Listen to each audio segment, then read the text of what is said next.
እውቀትም አጥረን ገንዘብም አጥረን ማደግ ፈልገን አብሮ አይሄድም።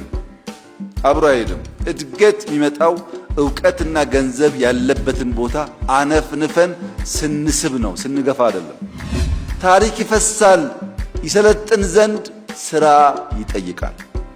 ካልሰራን ስልጣኔ አይመጣም።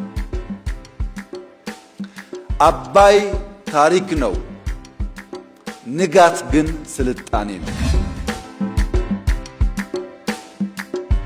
የጀመርነው መልካም ዘር የተሟላ ፍሬ እስኪያፈራ ድረስ ባለማቋረጥ በእኩል መሮጥ ይኖርብናል።